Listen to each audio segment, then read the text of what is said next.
Welcome to Book Club The Yappening, a podcast where we discuss every and all things we've read and some of us haven't read, in a safe place where we can yap about life in general. In the description, you'll find links to our Fable, Instagram, and Discord accounts. Please follow for more yapping in different styles. For a warning, we will 100% be spoiling this book, so please pause, go read, and come back to yap. Read the trigger warnings before continuing on. Welcome back to The Yappening. An ongoing journey of making sure my audio is not peak. I'm a peaker. You know what? It's okay, girl. I'm a peaker. I'm animated. I be peeking too. Fortunately, I will be ranging the house down. We love the range. I'd He's be got peeking. range. I be peeking, and that's why I have a criminal record. I don't know. And every time I listen to audio, like your mic sounds like beautiful. I know. But Nick, what are your pins today? oh yeah, what are your pins? Did you have the energy for pins? He did. Is Yeah. that a pickle? It is a pickle. Sorry, I'm gonna have to touch you. He's a pick. I would appreciate consensual asking, but I'm sorry. I'm kidding. She just tells you. I Um, caressed I'm gonna- your pickle. Touch your pickle. No, wait. That meant the pin. So Pickle's like my first like pet name for him. Like he would call me Muppet and I'd call him Pickle. So I got him a pickle. He has like a stuffed pickle too. I got him for our cotton anniversary. That's the one that's downstairs. Yeah. The crocheted one. Mm-hmm. How's the other pin? zombie Marilyn Monroe. Ooh, okay. All right. I listened to a podcast on her today. The zombie one. I love Marilyn Monroe. Yes, when she came back from the dead and went right after all the Kennedys. Good for her, honestly. Good for fucking her. She didn't finish the job. Let's go. All right. So today is me. We got 2 truths and a lie. Maybe it's going to be 1 truth and 2 lies today. Who knows? Well, you know, feeling But spicy. it's me. I have like a little bit of notey notes. I have structured this slightly differently. So because I missed a lot that I wanted to share in the last book, but I am me. And this book is called Fish and Chips. It is the 3rd book. And I'm really lost if it's Abigail Roux or Abigail Roux because it's Roux, but then the internet's like it's Roux, but then I'm like That's how you spell Rue. yeah, Yeah. yes, Abigail Roux. yeah, like flour and milk. Yeah. And like Sue is also, there's like a spelling of Sue with an X too. There's Oh, also an I interesting. in there. Oh, I like that. Oh Yeah. Oh yeah, like Sioux Falls. Yeah. Almost. Mm-hmm. Learn more. So this is the 3rd book, and so Ty Grady and Zane Garrett again are partners. They work for the FBI bureau. The last book, you know, they had to go on vacation, and after having a brutal run-in with a cougar and treasure hunters, Not like a lady. not like lady, no, not like Yeah. a nice lady, an actual scary She's a nice cougar. lady. As she was, she did nothing for them. Did nothing for them. Okay, so we're gonna Oh start. no, one was married to a woman, so maybe a little something for him. Oh, Zane. Yeah, Zane was married to Becky 6 years ago and she passed away. Which will come up in this because we start learning some lore about the boys in this one. Okay. So we're starting to understand them more. And I will preference, I don't know if I'm saying that right. Preface this by saying I love how this author, how she writes romances, because romance doesn't always happen for 2 people at the same time. Mm. So, we're going to start with Ty Grady's shirts because I forgot that in the last segment. So, there's only one in this one, and it's a white shirt with a picture of a scarecrow on it, accompanied by the words, outstanding in his field. I love it. And again, his t-shirts are given to him by his recon buddies and the Marines. Okay, so we're going to start off. Some agents create a commotion as they all gather around the boxing ring. Ty's training lessons with Zane quickly become more serious and violent as they begin kicking the shit out of each other. For the other agents, this is an average day for Beaumont Tyler Grady, but Zane Garrett is a real kicker. He's a new Funny face. kick. Yeah, funny kick. Yeah, so he's a new face around the office that they work in now because they're now officially in Baltimore, Okay. where the FBI is. And half the agents are impressed with how well he's keeping up with Ty in combat, while others don't think Zane has a damn chance, which mostly they're correct. Multiple cat insults later, referencing to him getting mauled by a cougar in the freaking woods. Zane throws a little, meow mix in his way, which causes Ty to go for his already, severely have been broken ribs multiple times. He hisses at him. Yeah, it literally hisses at him. Bunny kicks. Why did I write this? I'm like, however, this is literally just foreplay for these two men at this point, because I love kicking the shit out of each other. I would expect nothing less. I was like, they get off on this physically, in my opinion. I was writing this real time as I was reading the book. Sounds abusive. Literally, their whole relationship sounds utterly abusive, and wait until you get to the drowning part. Don't you worry, we're gonna get there. Okay, Special Agent in Charge Dan McCoy suddenly comes in yelling, inquiring about what the fuck is going on. And Ty and Zane stop like two kids that just got caught misbehaving. Ty asks McCoy if he's there to work out his glutes, and McCoy orders them to his office because clearly, if they have time to fuck with one another in the ring, they are ready for a new case. I believe it's been a week or so with them officially being cleared to be on duty. Ty had to go through several surgeries for his hand between like book 2 and 3 because of the wound, and they did extract a cougar tooth from his hand, like a chip. Cougar toother. Cougar toother. A bluger cougar toother. A bluger. Call back to the last episode. I love that. 2 tooths and a coog. 2 tooths and a coog.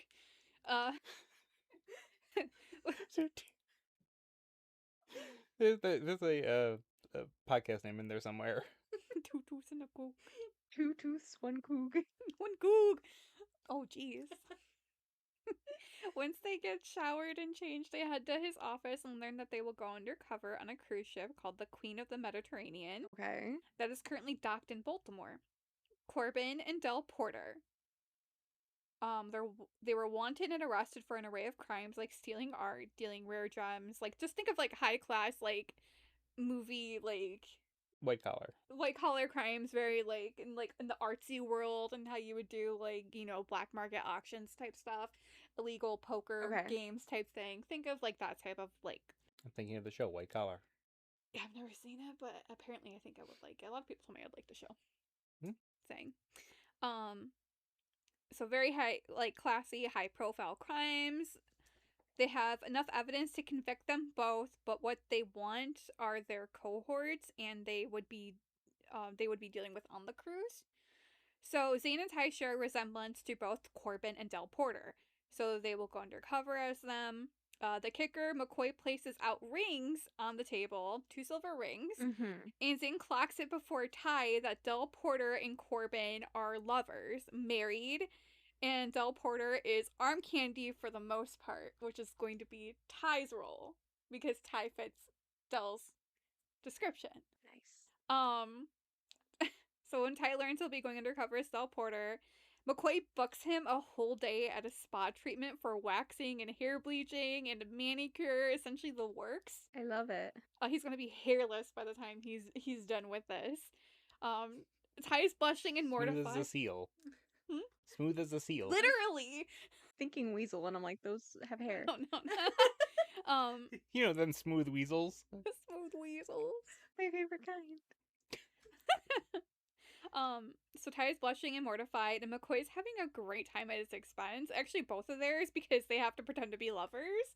And he's like, I'm sure you would rather kiss Zane than, like, break your cover, essentially. Or Pretend. Pretend, right? Oh no, I hate this so much. This Grr, guy. We get the fuck the whole time. Oh no. Boy, I hate this guy so much that never cleans off the toothbrush when he's done.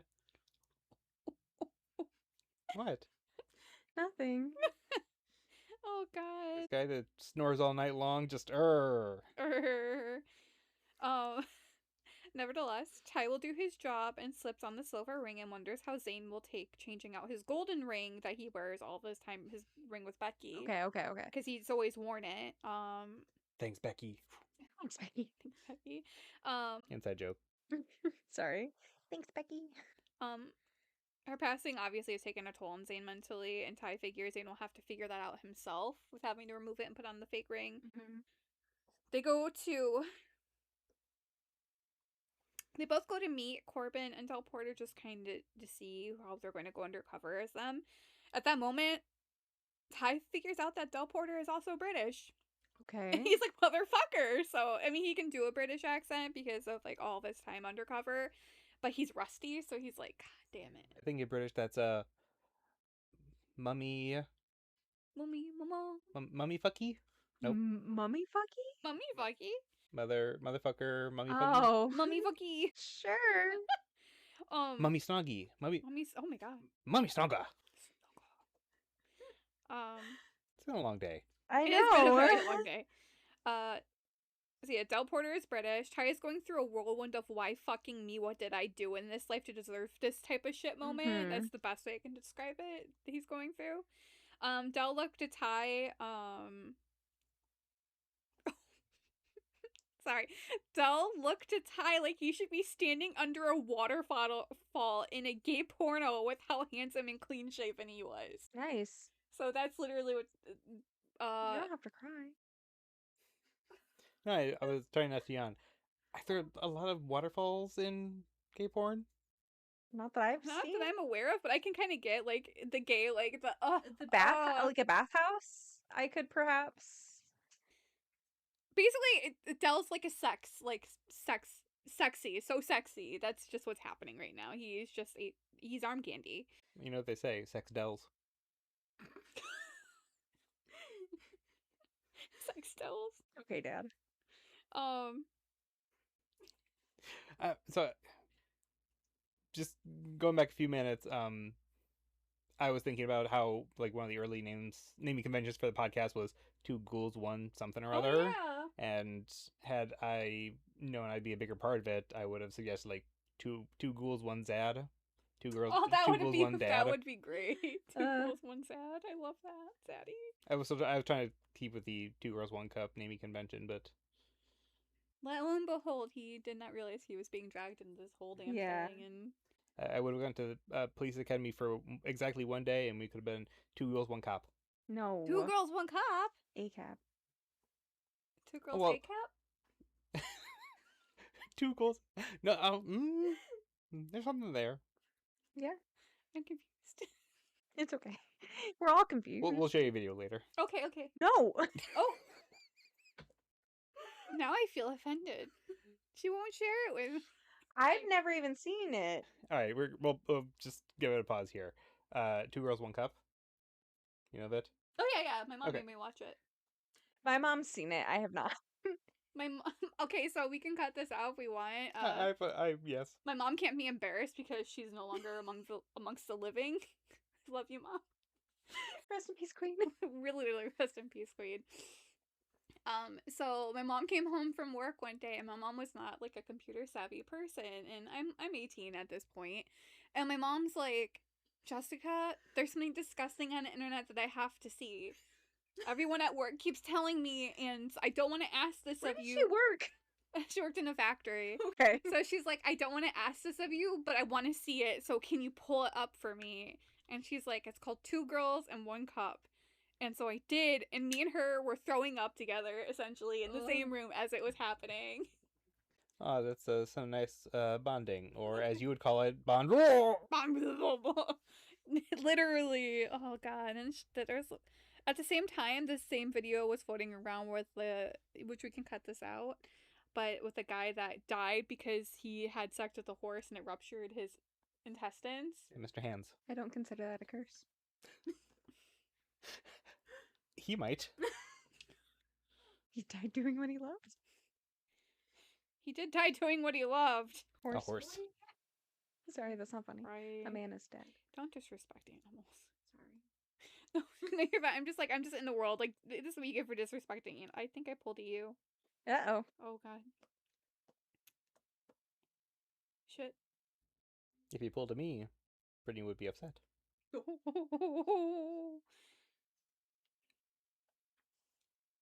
That should be fine. Okay, so Ty goes in to speak to Del because obviously he's trying to get a gas. He's not trying to. Del thinks he's trying to question him, but really Ty's just trying to figure out how to play him. Mm-hmm. So they start talking, and Zane is starting to notice how disarming Ty is when he talks to Del. And a lot of the people around him, like their fellow like FBI agents, are like, this is how he is with like people he interrogates. He gets them to talk when others can't. So he's very disarming. And they say that Ty has a way with getting people to open up, and how the little lies he tells Del are so smooth. Like Ty saying he's married to a man to get Del to believe him and open up a bit. And also Ty asking him if Corbin treats Del right after seeing the bruises on his wrist, and quickly learning that Del likes it rough. Later, he's like, "Are you good? Does he treat you right?" He sees her. He's like, "Oh yeah, I like it rough." And Del Porter. But yeah, so Ty like ends the conversation. He goes leaving. Del's like, "You didn't even ask me anything." He's like, "That's not my job." And then Ty just leaves. He literally says it's not my job. So he leaves. Zane goes to see Corbin, but he doesn't go to talk to Corbin. He can kind of already guess what kind of man Corbin is just by how he's sitting and how he carries himself. He's very arrogant, very like, I'm better than everything. I'm very rich and all that stuff. So he's like, I got him. I clocked him. I know who he is. So, they get their makeovers. Zane gets an ear piercing. So Zane does get a slight one. He gets manicured and stuff like that. Not as aggressively as Ty does. But he does get an ear piercing. And because Corbin has like a red ruby in his ear. So they end up taking that from Corbin and giving Zane the red ruby. Glow up montage. Literally, they go through a whole glow up montage. I just think of like Sandra Bullock and Miss Congeniality, which I love. I was movie. immediately thinking that. Yeah, I love Miss Congeniality. I might watch it later. What was the song that they played during the montage? I don't know. Because I was thinking, I'm walking on sunshine. No. I don't think it's that one. I know they played the like whatever Long Sally or whatever when she's like walking out of the like. I'm too sexy for my sand. No. Too sexy. What? I was trying to do Sandra Bullock, but I couldn't. I'm too sexy for my Bullock. I'm too sexy for my Fed. Too sexy for my Fed. Oh man. Okay, so the B stands for bed. Oh my god. Zane gets an ear piercing too with the red ruby to look like Corbin. Ty unlocks Zane's. So Ty does have a key to Zane's new apartment in Baltimore. So Ty unlocks Zane's apartment door since he's the only other person with a key and comes in. What Zane sees in is an entirely different person. But the why did I write it like this? What Zane sees is entirely a different person than the Ty he's accustomed to. He's blonde, plucked clean. They even covered up his marine tattoo with a synthetic movie makeup thing. Okay. Taught him how to reapply it if it ever comes undone, but she'll last a week even wet. It's unclear, but I'm pretty sure they spray tanned him. Nice. Okay, so he's a smooth man. And they get right into role playing. Like Ty acts like Del, like how he thinks Del would in the bedroom. So utterly submissive and bed begging for Zane. And Zane's not opposed to anything that's happening right now. Well, he kind of loves the kitten attitude. Zane tries to keep it slow. I don't know if I can say this on here. Oh god. So Zane tries to keep it slow and like he wants to draw it out because he likes how Ty's acting right now because it's very much like not the push and give type thing. It's more so like yes, come hither, like submissive. Yeah, submissive. So okay, so it did say Zane gives in to Ty's role playing. So at first he's like, I don't want to do like role play this type thing. He doesn't say that out loud. It's like internal monologue. But then Ty, does Ty things, and then Zane gives in commenting, well fucked looks good on you anyway. So I mean, the commentary is great. I would argue that it looks probably good on most people, right? It probably looks good on everybody. After they finish up doing their little thing, Zane lays entangled with Ty, thinking about how good of an actor Ty is and how he can't tell the truth. Yo. What? Just these fellas, just there's something. But yeah, no. So he's like, Ty's a great actor. Like, in fact, Ty's like, I wanted to see if I could pull off the whole sex kitten vibe, and he did very well. So Zane's like, just like, I can't tell if he's lying. So like, how can I ever like tell? Because Ty mentions Ty mentions he does like this is where you start diving a little bit into their backgrounds, because Ty starts talking about his spot treatment and what they did with his nails, and he said that he hadn't seen tools like that since they used them in Afghanistan, which kind of implies of like torture, in my opinion. Like he's probably experienced torture at some point in his position because of nails and the tools they used. It comes up later. That's why I kind of hint at it. I just can't fully remember. You could torture me by doing my cuticles. I know that. Right? So, and then it makes Zane realize how much he doesn't know about Ty's past. And instead of like asking him about his past, they're just like, meh. Well, that type of thing, I would definitely be leery of like asking He someone, doesn't- right? Because that could be like incredibly triggering. That is true. That's the thing too. But it what I mostly mean is like there's so many instances of him just like, I know nothing about Ty aside from his family now. And like, you can just ask. You don't have to ask about Afghanistan. Right. You can ask about No, other for sure. things. And Ty does the same shit. Because Ty also is like, I don't know that much about him. I'm like, men. Well, ain't that the truth? Which I say, just like Ty doesn't have the full courage to ask Zane why he keeps his engagement ring on. Because that does bother Ty a little bit.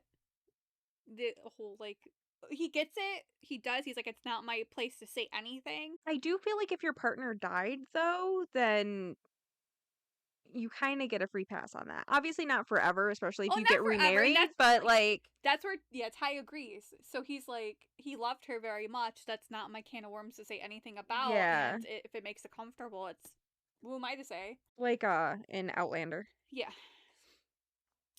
What? I only know what you told me about Outlander, and that doesn't, I don't know what you're So she gets remarried, but she always keeps on her wedding ring from her, like, World War II husband.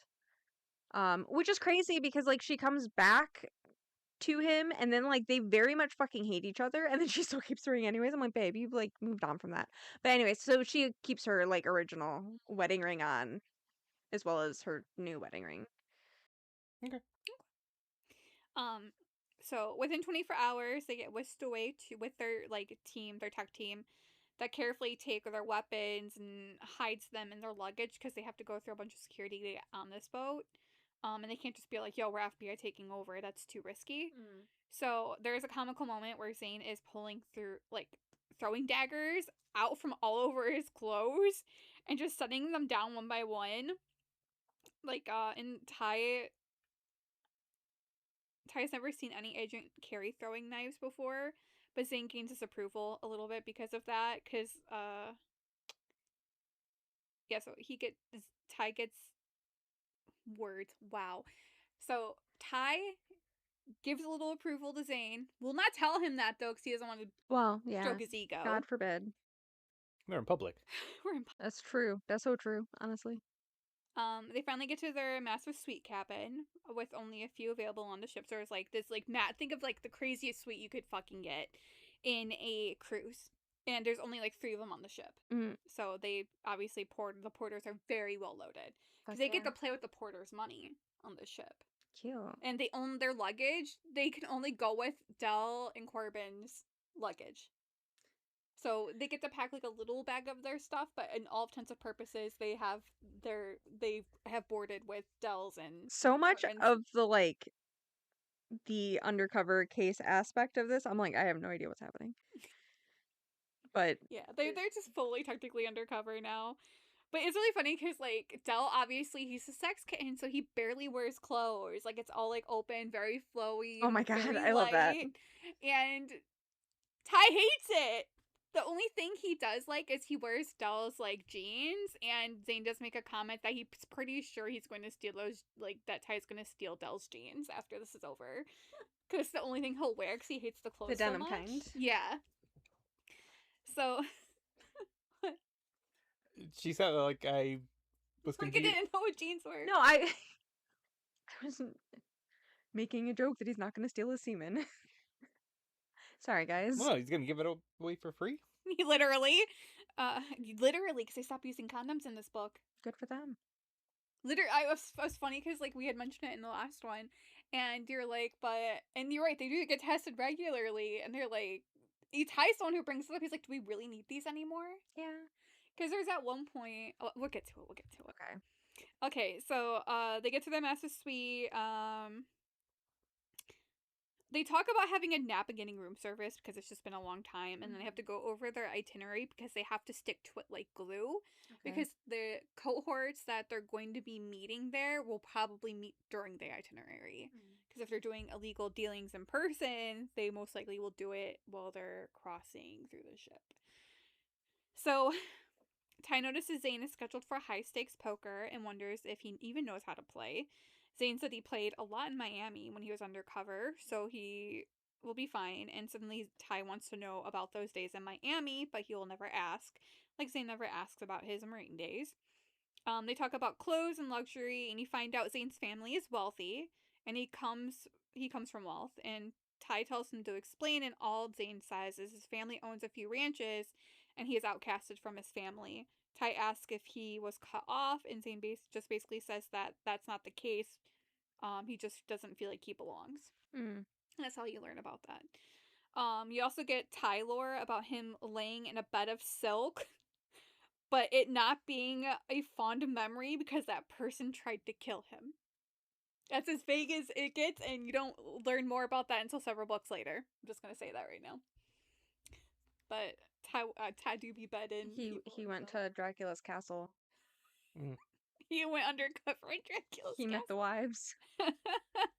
No, thank you. Ty gets heavy in the thought of him falling in love with Zane. It's kind of already breaking his heart because he is so convinced he is falling for him one-sidedly and expects him to get heartbroken. When Zane gets into character to go walk the deck with him, he makes a comment about Ty getting into something that will make people notice him.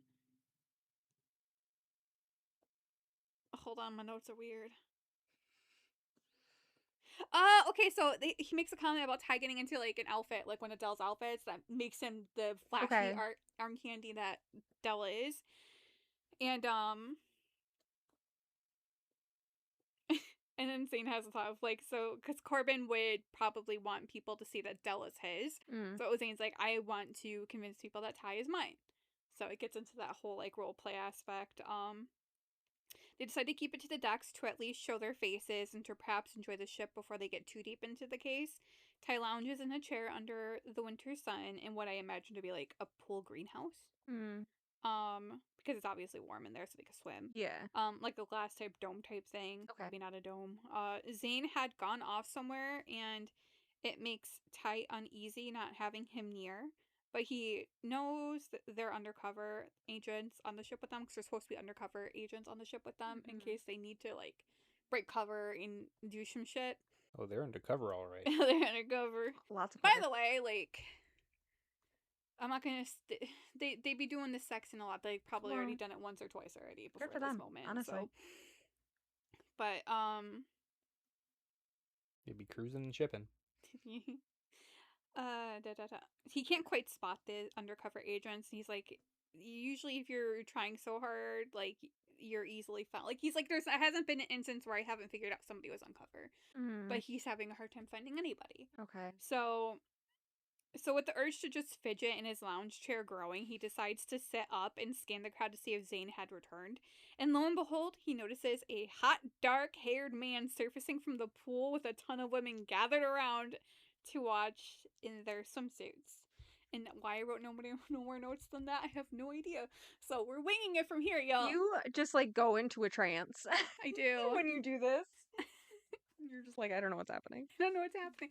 Okay, so yeah, so he's like, the women are all around him and, like, watching Zane be fucking sexy. They're both beautiful and sexy in this, but this is, like, their book to really show it off. So Zane kind of dismisses all the women, goes to Ty. He gets stopped before he makes it to Ty, and one of the women come up to him to flirt with him, and then he gestures to Ty and he says, I'm married, type thing. And then he comes over and they do this really cute moment because they're not used to being able to be open in public. Yeah. Which I love this for them because Zane gets behind him and lounges on the chair, so Ty's laying on his chest. And they're just having, like, this cute moment. And just, they have, like, special glasses, like, undercover, like, spy glasses. Oh think my of God. that. So, like, it doesn't work all the time, but they can take pictures with it. So Ty's just trying to look for anything good that might be a thing, but then they start like sexy talking to each other, and Ty's hand just disappears underneath between them, and so they're in public, and Ty's like fondling him. Fondling his butt? No, his. Wait, who's in the front?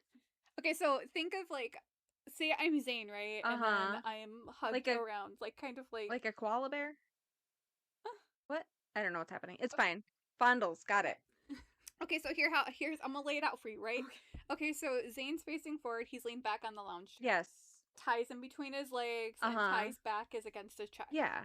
And so he just sneaks his hand around like this. God, no! I thought it was the one in the back sneaking his hand, and I'm like, no, that's very open. That's crazy. That would be very blatantly open. That's what I was like, what? No, I just. Sorry, guys. So, Ty goes underneath discreetly. Yeah, like, got it. No, I'm with it now. And then they're like, well, we need to get the fuck out of here and go bang it out, essentially. And they realize then that there's no condoms in the hotel room. Ugh. And they decide to take cold showers, and Zane's super pissy after that. And this is what I don't get. So Zane gets super pissy about this, and they start like jabbing each other like with words. Use your mouth, like exactly. They just did with words. Words, yeah. So Zane's crabby. Ty is like, I'm so sick of him being crabby. I want to kick his ass type thing. And they're like, we'll go get condoms at the store. They have to sell them on the board, like on board the ship. And then Zane's like, yeah, married couple totally go buy condoms. And they do, which I'm like, that's so crazy. Especially like, well, it doesn't matter. You don't have to have like a bear or whatever. But Zane gets pissy. He's like, yeah, maybe that is right. Maybe Del does sleep around, and that's why Corbin wants like to use. So he gets really pissy that way. Jesus Christ. And then Ty's like, I'm just gonna deck him, but he doesn't want to like. Ty's being a little bit more gentle this book. He doesn't want to like rile him up. So they go and do some things, and by the time they do go pick up condoms. By pick up, Ty steals them, cause he's good at them. Cause like I don't fuck. He basically palms them. He's great at stealing. That's crazy. He's great at pickpocketing. And then, so they get the condom, but then Ty's fucking. Oh, this is why Ty's pissy. Okay, sorry. Okay, so they end up meeting some of the cohorts. Okay. On this like excursion before they go pick up condoms, and they meet. I did write the names down. I did that. So I believe they first meet. I can't remember the order, but they meet a man named Vartan Armin. Vartan Armin. Vartan. Good old Barton Armin. Jesus Christ, Burton Ernie. Brittney, I need you to collect yourself. I'm sorry. It's Vartan. Vorton. Vorton Morton.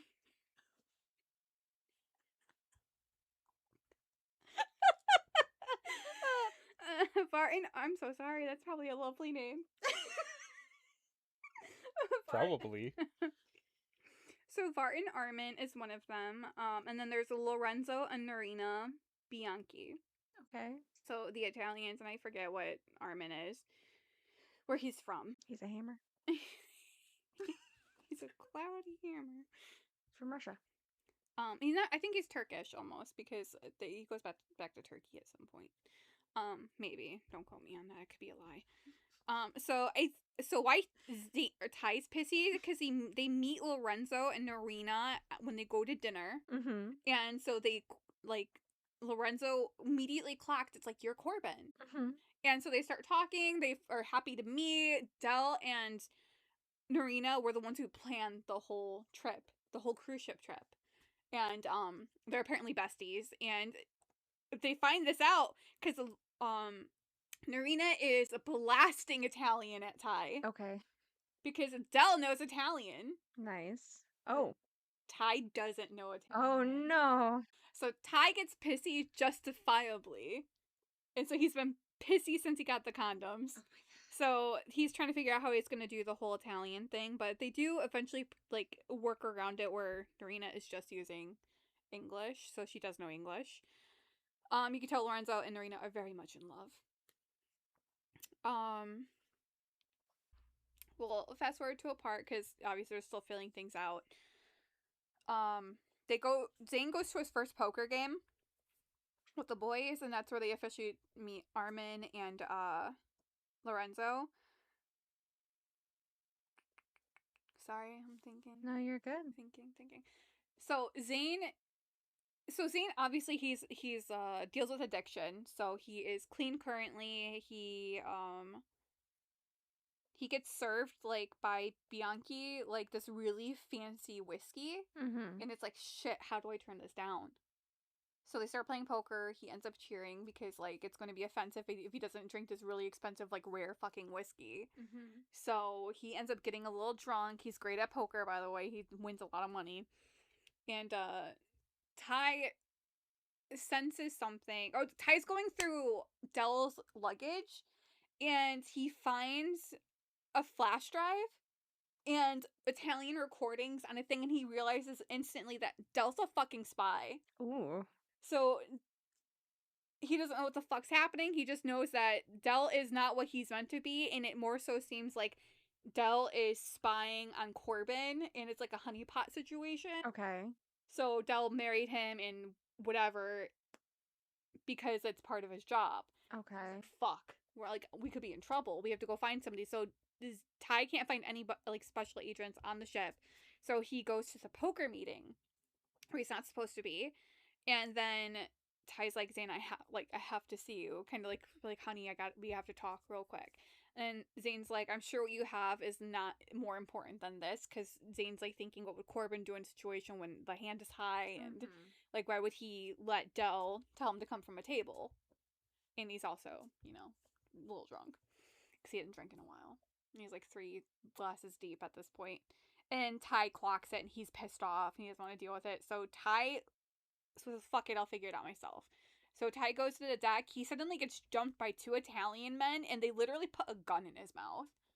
And they're just speaking Italian to him. He doesn't understand Italian. He's like, I don't know what to do because my cover's about to be broken. But they still think it's Dell. Hey, what's the matter, you? Hey. Get a load of this guy. Right? And so... Hey, I'm cruising here. Yeah, and then, like, Ty's, like, he's like, I don't know what the fuck you want. And the guys are like, are you playing, like, fucking dumb right now? And they start speaking English. Like, where's the flash drive? Where is it? And so he has it, and so he gives it over because he doesn't want to get shot in the mouth. And it's like, they're like, basically like, stop fucking around. Like, you know what you're in debt to. And they kind of make, you know, derogatory a little bit of slurs about him getting comfy with Corbin. And so Ty's freaked out, goes back to his room, is pissed because he probably lost really good evidence. And Zane gets back after winning and stuff, and he's like, sorry, like, I rushed out, like, what was going on. And Ty gets pissed, justifiably so, because he had a gun in his mouth. And It's not his favorite thing. no, not his favorite thing at all. Yeah, I clocked that after. So he's really pissed off at Zane. Zane doesn't want to deal with him when he's this angry. He's like, because it's like weirdly downplayed a little bit, like how much in danger Ty was in, but then Ty like makes the thing about having a gun in his mouth, and then Zane panics about it a little bit, but then Ty's so pissed off and calling him drunk and stuff like that, and you're really getting on him, and Zane's like, I'm gonna go for a swim because he doesn't want to have an argument right now. And Ty gets so pissed, he's like, you want to go for a fucking swim, huh? So he grips Zane, he drags him all the way out to the pool deck, he starts holding him down underneath the water. I told you, we're in the drowning portion now. He's literally taking an Ty, overreaction. holding him down until he literally can't breathe, and pulling him back up multiple times. They're a married couple. I read a book like that, except it was like shark-infested waters. Yeah, it's not that dangerous, but that's terrifying. Yeah, well, it was not necessarily super either. Not that that's funny, Yeah. but you know, those dark romances. Oh, yeah. So Zane's a little bit more sober after nearly drowning several times. And, Ty, because he's shaking at this point because the adrenaline, so Ty helps him out, like, gets him, he's like, let's get you dry. Ty's calmer, because, you know, and then he gets Zane back, tells him to go get a warm shower, and Zane kind of watches over him, Ty watches over him while he kind of sleeps. He doesn't go to, it's implied that he doesn't go to bed at all, because he's trying to figure out the recordings, and he's trying to figure out, he found the Sudoku, like a Sudoku book that Dell had, and it actually has the codes in it. Okay. Like, so he's trying to figure out what the codes mean. And they have like a serious conversation about it. Zane's like, I'm sorry, like, he's like, I'm sorry I drank, but I didn't, like, how do you say no to that? And then they, Yeah, that's fair. yeah, they have like Ty's like, there are ways you can get around it, and if you would like to, I can show you. Yeah. And Zane's like, okay, this is an olive branch, so I'm going to take it. So he says yes. So he, like, they do this cute thing where Ty's like, what you do is you grab a glass of ice, and then you grab a glass of water, and then you grab your drink, and then you move it around. Like, you're just, like, moving shit around and splashing it, pretending like you're drinking type thing. Okay. So, very useful type thing. And, so they reconcile. Zane chalks it up to eventually that Ty was concerned enough about him to be angry that he put him, like, that he, it's like a more eloquently put, it's just because, like, no one cared if Zane ever, like, drank himself into a hole or did drugs and stuff like that, and Ty's actually genuinely pissed that he did it to himself. Not only hurt you because I care so much. It's so bad. It's so bad to justify. Which I at this point when I'm reading it, I'm like, you two do not need to be together. Like, in my adult years, They just like, need therapy. Like, honestly, Jesus Christ, work your shit out. Yeah, so I'm like, y'all need to chill. Y'all are on the edge all of the time. But that's where Zane chalks it up to. Is like, Ty cares enough about me to be angry about the situation, and he only dunked me in the water like that to make me sober. And I'm like, Zane, that's not a good thought process there. Because I was like, that's fucking brutal as shit. That whole moment was brutal. And I'm like, I don't condone this. I think you all need to run away from each other. Yeah. But, so moving on. So they get that out of the way. They have their first excursion where it's like rock climbing. Mm-hmm. And, someone, so hidden on the ship, you never find out who they are, but there are some POVs of this person that's trying to kill Dell. Okay. And they, for the rock climbing portion on the cruise ship, they cut one of the supports for the grappling for the harnesses, and so Ty had to basically free climb up or was being severely hurt, and that freaked out Zane. Obviously, rightfully so.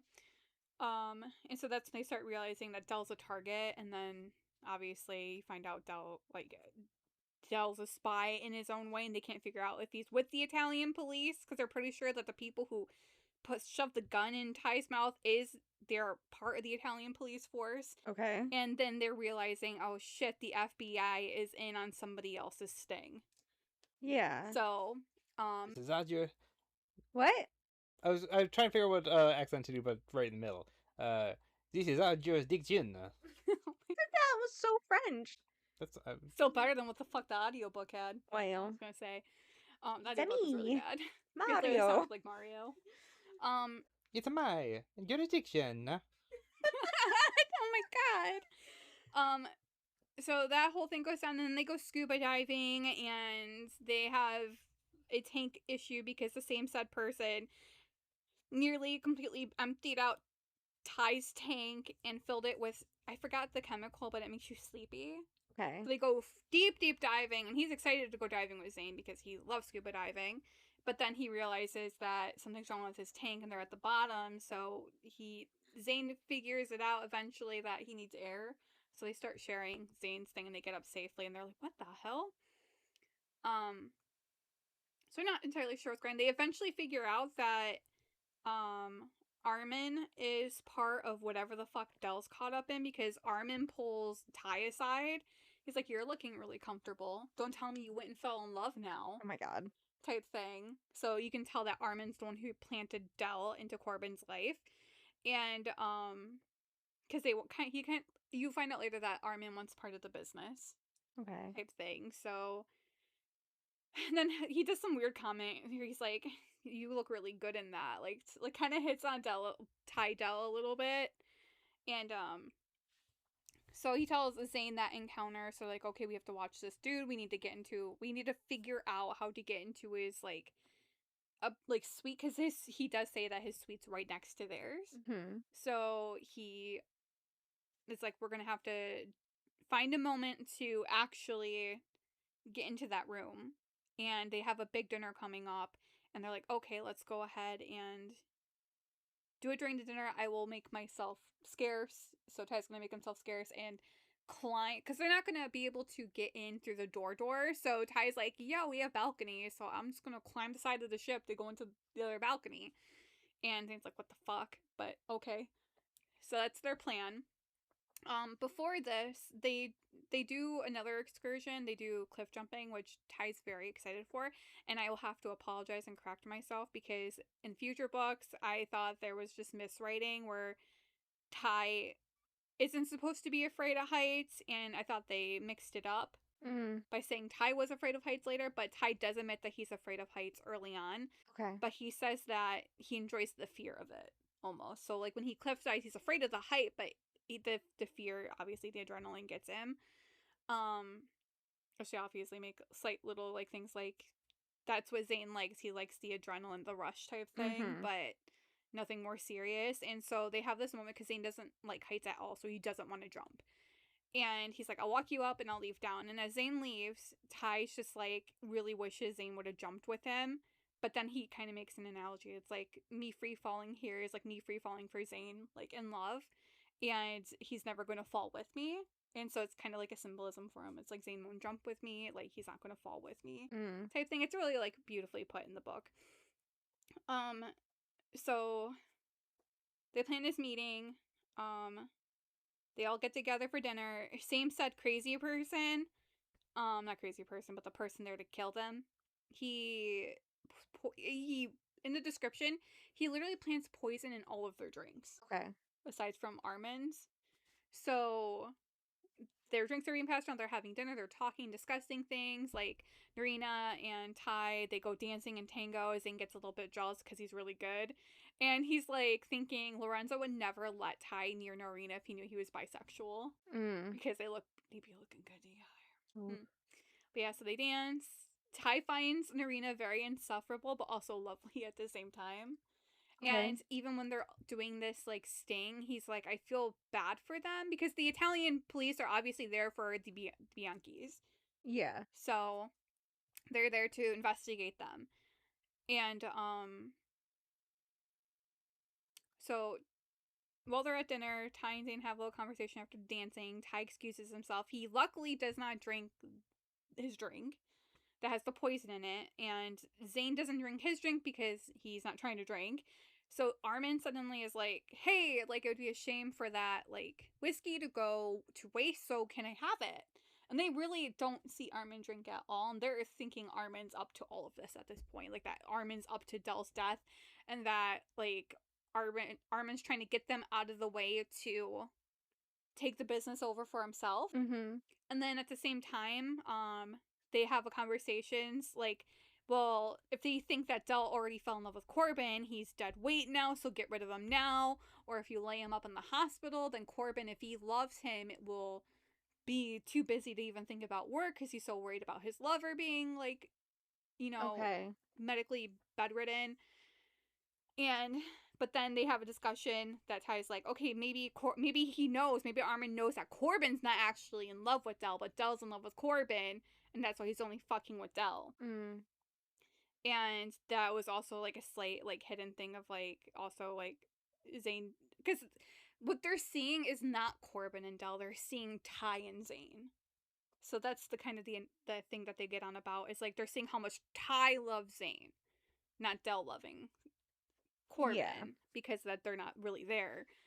And so he's like, maybe Armin's convinced that Zane Corbin doesn't like him, like, love him like that, so he's worried about, you know, taking the bedridden approach, or, like, in medical bay approach, and just trying to kill him now. So anyways, back to the dinner. They Armin does drink it, and Zane does, like, I've never seen him drink before, but okay, whatever. And so Armin starts feeling sick in the middle of dinner, and Ty's already excused himself at this point and crossed through the balcony.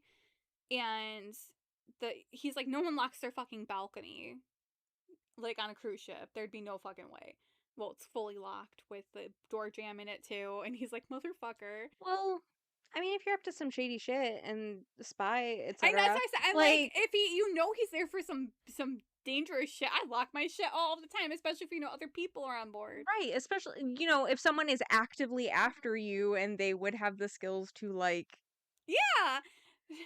That's so crazy. I do understand that, and so he ends up getting in somehow anyways, like he gets his Jim uses a knife in there, and so he gets it open, he gets inside, he starts to look around, but then Armin comes back and Zane can't stop him because he's like, I don't feel well, I'm gonna go back. So him and his bodyguards come in, they're speaking Italian, and he's kind of getting the thing where, well, not, off and on Italian, where he thinks the guy's saying that he looks sick, but he can't really hear. So Armin goes to lay down, he tells his bodyguards to go. It gets really silent, so Ty peeks up over, like, the bed, and he basically sees Armin fall out of his bed and die because of the poison. And Ty comes around, and he's, like, looking at his eyes and stuff and recognizing, oh, this is poison. And so because Armin mentions that he drank, that the Corbin's whiskey was not agreeing with him. So Ty's like, oh my god. Yeah. Like, Zane could have drank this. Like, what the fuck? So Ty hurries the fuck up, and he's, like, panicking about Zane being dead or possibly being dead. And Zane goes to go find Ty while dinner is served, and it's like, Bianchi's, I'm gonna go find Del. Real quick, and they're like, hurry, you don't want your food to get cold. And so Zane's walking, he bumps into Ty. Ty's panicking, like, hugging him, like, are you okay? Like, did you drink anything? And he's like, I didn't drink. I told you I didn't want to drink. And he's like, no, there's poison in it, dude. So he's like, Armin's dead. Like, he clearly wasn't trying to kill Del. So they have a whole fiasco there. And they're like, well, Narina and Lorenzo, they were drinking too. So they hightail it back. And they're freaking out. And then Ty goes to see Narina, see if she's okay. Zane's with Lorenzo. And they're thinking maybe if they're not sick, maybe the Italians are trying to kill them. So Lorenzo tries to offer him a drink. Zane's like, oh, what if that's poison? Whatever. And Zane's like, I'm gonna play the bluff. And he's like, Armin's dead. And then he talks about poison. And then Lorenzo's freaking out, so clearly he didn't try to kill anybody. He's like, Norina, my love, like, she was drinking it. He's like so in love with this woman. And he's like, Ty's going to go check on her, and then they all get back together, all freak out a little bit. Then the Italian police show up. They start talking to Lorenzo, telling him to come with him. And Zane picks up on the word for, like, come with us or whatever. So Zane charges the police officers, and they grab Narina, they grab Lorenzo, they start hightailing it out because the Italian police are literally pulling guns at this point. And then Ty drops his accent, and Narina's like, wait, where's your accent? Girl. And he's just like, you're worried about that right now? Right. And then they're like, give me your heels. And she's like, they're not going to fit you. He's like, I'm not trying to wear your damn heels. Girl. She's like, they're alligator skin. And Lorenzo's like, give them your heels. They're like, you guys are not the porters. Like, no shit. No shit, we're not the porters. So they grab her heels. They're like, we don't have any weapons. This will do, though. The stilettos will do. So they are running from the police officers. They get to the top of the boat. There's nowhere else to go, and they realize that this was such a stupid move that they did. It's like the move in the movies where, like, you keep going up until there's nowhere to go.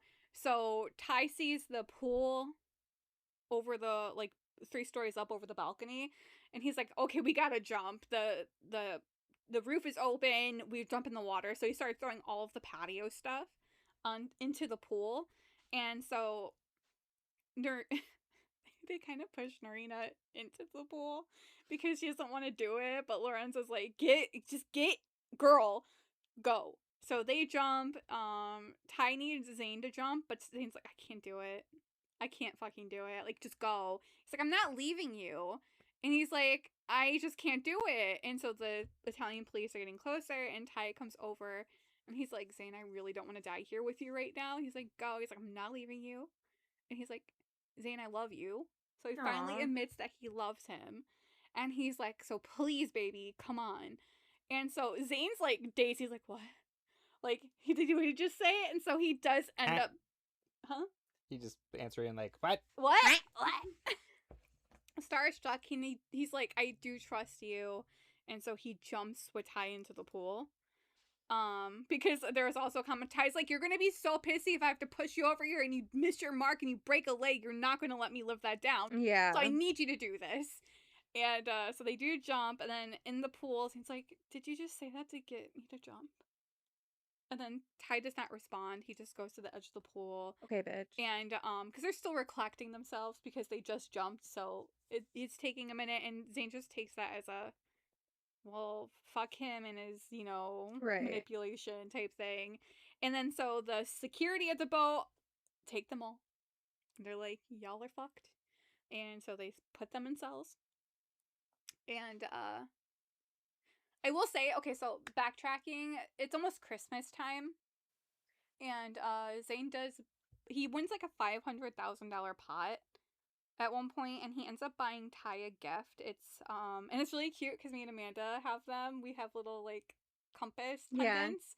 Yeah. And so he buys a compass with like gems in each thing, and it's a necklace that he wants to give to Ty because in his mind, Ty's like his moral compass. Yeah. And he's like, I always know which way to go with him. So it's like, he just is where I find home type thing. It's really cute, but he never ends up giving it to him because he's self-conscious as shit. So they're in their cells.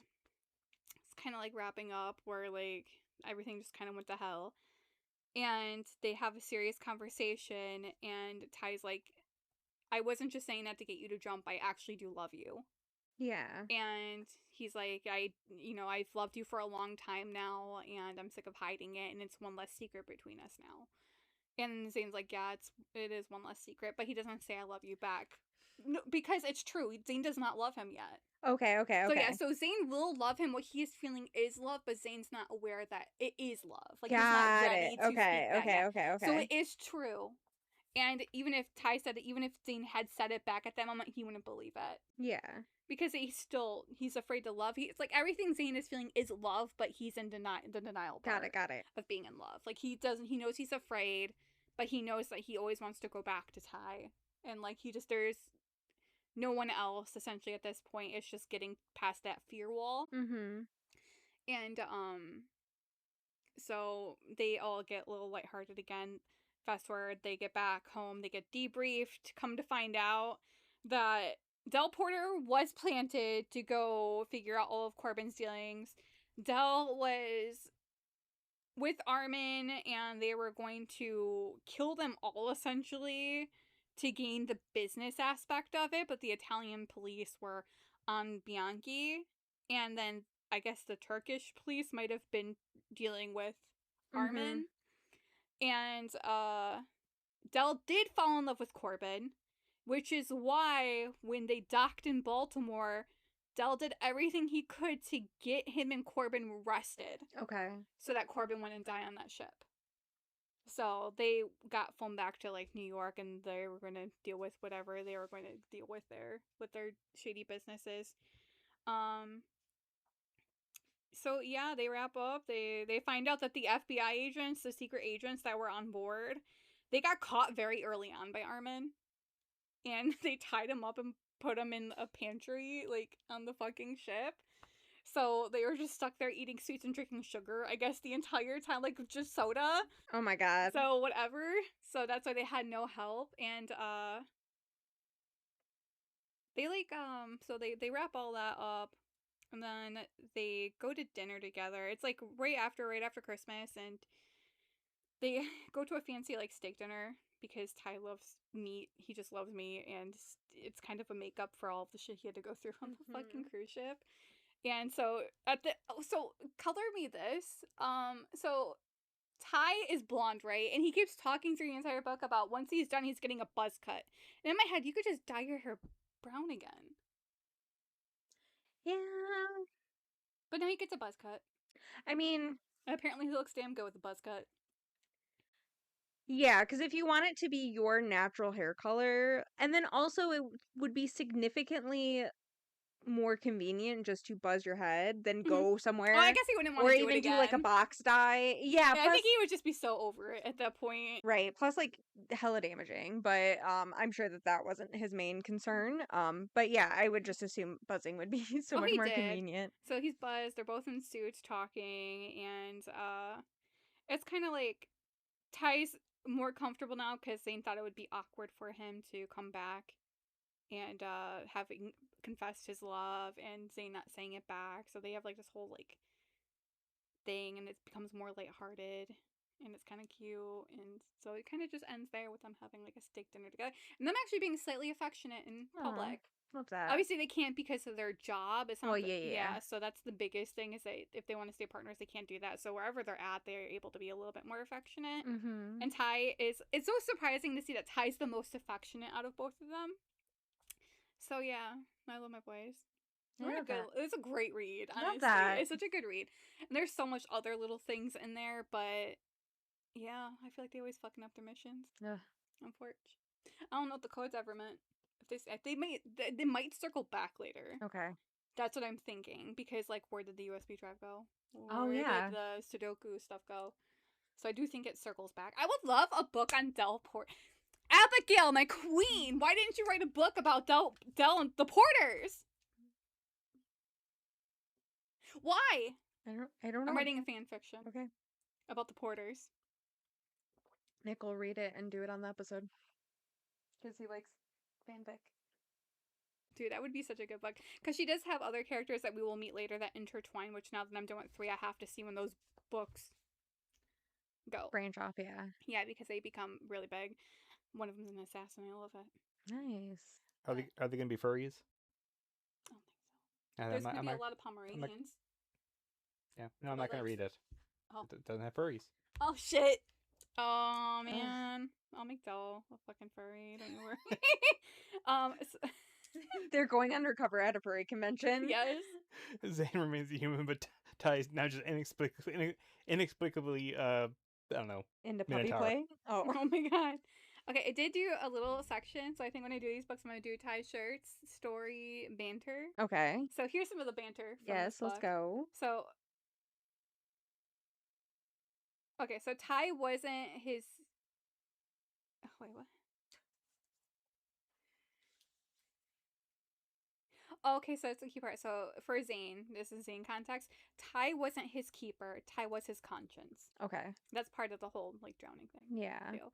So throughout the book, Ty keeps saying the word vacation, and Zane is genuinely horrified each time because they promise not to say the word, but Ty enjoys the rise it gets out of Zane too much. Ty, teaching you to fight at all is an exercise in futility. Futility, there you go. Luckily for you, I enjoy things like banging my head against the wall. Zane, I enjoy banging your head against a wall too. Nice. This is Ty. This is Ty on the wall, like the rock climbing wall, when he's like, not pinned on the wall, but like the rock climbing wall after his thing gets cut and he's like exhausted. And he says, the pessimist says it can't get any worse. The optimist says, oh yes, it can. And then he also says this while also struggling for his life. A rope walks into a bar, orders a beer, and the bartender tells him we don't serve ropes in here. So the rope leaves the bar and goes outside and asks a guy passing to fray him at both ends and tie him in a knot. The guy does what the rope asks, and then the rope goes back inside and orders a beer. The bartender looks at him and asks, are you that rope that was just here? He says, I'm afraid not. But And it seems like, how long have you been... He's literally hanging out for dear life on this rock wall. He's like, how long have you been saving that? He's like, for the right moment. And then, Ty, you look good today, Zane. Wait, you look good today, Zane. Like, in like, ooh. And he's like, you look like bait. So those are my banter moments. Wham. Silly fellas. They're fucking ridiculous. They need help. They know they need help. Yeah, they need a lot of help, honestly. But if they can't communicate, they're never gonna go through with it. They get better. I will hint and preface. There's a part where Zane goes temporarily blind, and that's where they learn a lot. Okay. They go through some shit. I don't know if that's... Well, it's not that... It's either going to happen at the end of the next book, or it's going to happen... It's going to happen at the end of the next book. Because it's a part of half of one of the books. But it's cute, because they... Oh, it's so cute! I can't wait to read it. I won't even say it, but I love these boys. It's a great read if you ever want to read. I feel so bad because I feel like I never do these books justice. But... it's good. Makes me want to read them. You should read them. When she comes out with her rewrite, I'll let you know. Okay. Because I think she's adding some stuff in. Okay. And they're just going to make it more better. Yeah. So I will let you know when she releases them, and then you can read them because they'll be different, and you'll have forgotten a lot of what I said by then. Yeah, I gotta forget. So. Live, laugh, forget. Yeah, that was Fish and Chips by Abigail Roux. Nice. Fish and chips. That's... There's a joke in there. With Well, fish and chips, yeah. I mean, yeah, but... He says he never wants to see fish again. Hence the steakhouse. It could have been catch and release, though. You know? That is smart. Is it because one of them was bait? This fish and chips? No. No. No, there's just generally a conversation about fish and chips in this book. And that's where it just... But catch and release would have been so good. Yeah. Abigail, when you do your rewrite, catch and release. Call me, girl. I got ideas. Look, got ideas. Riptide, come on. Let's go. Any more comments, concerns? No, I liked that. I'm really enjoying these a lot. Yeah, I'll try to do better in the next. You do fine. Like, I don't Yeah. understand. I'm just totally not in the right headspace, but I did enjoy I it. You're know. good. I'm not in the right headspace. It's time to go take an Eddie. I know. It's like when I was doing Flora, I kept looking at Jessy and she's I'm like so dozing off, and then sorry. I just look at Nick and he's struggling to keep his eyes open this time. I'm like, It We're was taking turns. nothing We're to do with no, you. I know. It's okay. Well, I mean, we all have worked all day today. Yeah, And then, yeah, so. we're doing this podcast for funsies, but we all work strenuous 40-hour shift Mm-hmm. or more.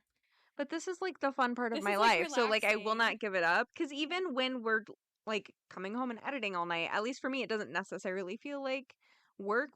I'm enjoying it a lot. So, and now that Nick's not having to pull all-nighters, I'm sure he can start enjoying it at some point. Yeah, and then when I get involved, it will be nice. Well, do we have any Steam sale yet? It's Not the until 20 25th. something. Okay, all right. Yeah, but yeah, hopefully I'm hoping I can get everything that we have recorded like cut and ready to go for you. So it's just a bunch of bing bang booms. But yeah, like, and as I say, well, we're having tech difficulties, trying our best. Yeah, we're also like, victims of capitalism. So it's not like we can just go out and buy new stuff. Unfortunately. It's like there's like every normal person that I know, like, we are all struggling just to live, like, with our bills and stuff like that. So we're slowly buying things as we can because we do want to sound good for everybody while we're doing this, since we're sharing it. And Nick is our tech guy, and he's like constantly editing, so it's not like he can really sit down and like play around with. And Nick's been keeping us like afloat. He's doing his with best, it. man. He's doing great. But he only has so much time, Yeah. and so it's like, yes, we know the audio's shit. It's different issues every single week, but we do care, and we are trying to brainstorm and fix it with the best of our abilities and the best of the time and money that we have presently. I'll tell you what, I said that I need to actually like just read through the manual to figure out how to make things better. I'll just do that. That'll be my next book, is the manual for... Actually, wait, can we do that? Like, that would be fucking hilarious. His next book is actually Dungeon Crawler Carl, now that you've crawled your ass through that book.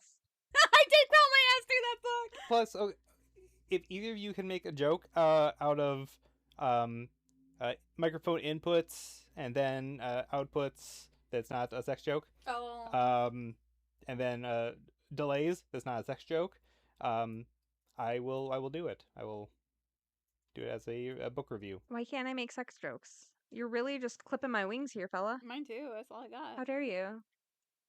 I'm a peacock, you gotta let me fly. Because I wanna see your peacock. Your peacock. putting limits inspires creativity. Oh, no. No, we're all burnt out. That's like saying give me a joke, or just give me a word without the letter E in it. A letter without the word E in it? I need to tell you that the moment you said that and that thought entered my body, I got so overwhelmed. I got so. You ever get the body, like, I don't know how to explain it. Well, when you get so overwhelmed, there's something that happens inside my body. I don't know how to explain it, but it does not feel good. And that's what it just did to me. I might have said letter. I don't know. Hmm? I might have said letter. I don't know. Yeah, he said, imagine a word without the letter E, right? Oh, I heard imagine. I don't know what the fuck I heard. Yeah, because I'm like, I don't want to think of that because all the words I know are heavy. You just said the word no. Shut up. Thank you. Word. Oh, wait, this is not a competition. Thing. You have to. Of. This is Like half the words in this his is Ty sentence. behavior. This is Ty Grady behavior, and I will not stand for it. Damn. I gotta. No, you're gonna. No, I drown you. Yes. Sure. The river will do that for me, but Yeah, I know. oh, I love so how I've been explaining people the kayaking story, which I will not get into details here, but everyone like when I tell people about it, I'm like, the river pinned me down, made me the river pinned me down, it deep throated me with its water, and then forced me to swallow. No. That's literally what happened. Goddamn. That's what the river did to me. You deep throated the river though, but I did deep throat the river, and they forced me to deep throat the river. Look forward to the fan fiction of Jessy and the physical manifestation of a river. there we Jesus go. I Christ, love that. Poseidon. It's just the dick is a log. Get- I'm calling it Gone to See the River Man. And the preference is I kayak and I flipped over in my kayak and I got pinned underwater for not that long. Can I tell you guys? I started a book today. Just Gone to See the Riverman is where this brain happened. I started this book, and like as we know, I love to go into books like blind as fuck. Like someone on TikTok will say, "Hey, this is a cool book," and I'm like, "Bet, let's go," with like zero. So I started reading Black Farm, and let me show you just the cover of it because Oh, no. but based on this cover, I'm thinking that I'm sitting down to get like a slasher, like a guy living on a farm doing murder. Like that's what I'm thinking that I'm going to be like picking up and reading. And instead, I'm like fucking Dante's Inferno, but make it splatterpunk. And I'm loving it. It's amazing. It is so good. And like, as someone who loves splatterpunk, they're not necessarily typically like really like excellent works of literature. But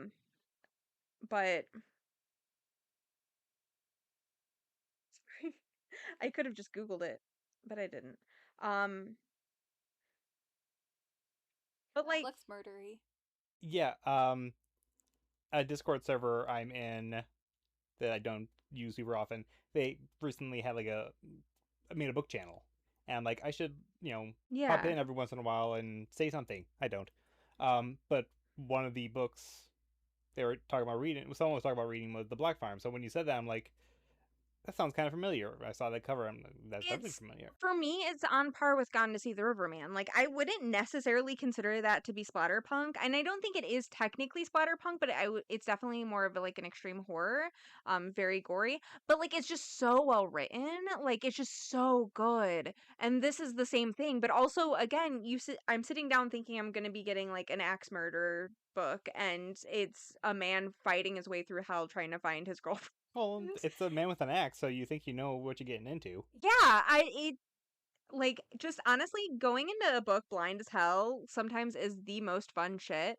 Also, I read another book that like the ending, and I told Lindsay about it at work, and she was like, all up, no down, like just basically jumps the shark 7 times at the end, and I was like, cool, this is great. And it went off the rails. It was crazy. I was like, I was in an escape room and then someone threw me on a roller coaster. Like that's how the book felt. And Oh my god. I am doing an episode on it, and I have told Nick nothing about I'm it so because excited. the end is so fucking bonkers. It's love crazy. And not in a good way, but the first half of the book is like a really like good mystery. Like you're really getting into it, like mystery ghost story, and then all of a sudden it's like, yeah, let's go. It's like, sure, let's go. I will get to say, guys, this will be the first month in a long time that I've read 2 books. I don't think that's true. I said it in a long time. But I define long, I guess. I don't know. I think it's just been one book each month.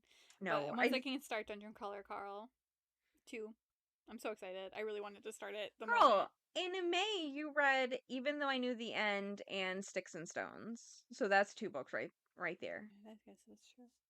Probably before that, Cut and Run and one of the Ballad of Songbirds. Yeah. Okay, so April it was just the 1 book.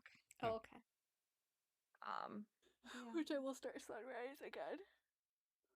And then March it was just Cut and Run. Yeah. So actually this is the second month in a row that you've read 2 books. Yeah, my mental right now is really loving the Cut and Run books and Yeah. the Dungeon Crawler. That's like, it's just such a nice like relief to real life stuff right now, not so serious. Yeah. But I'm also starting my climb again next week with the Sarah J. Maas book, so Yeah, I had started a book that was really like cerebral.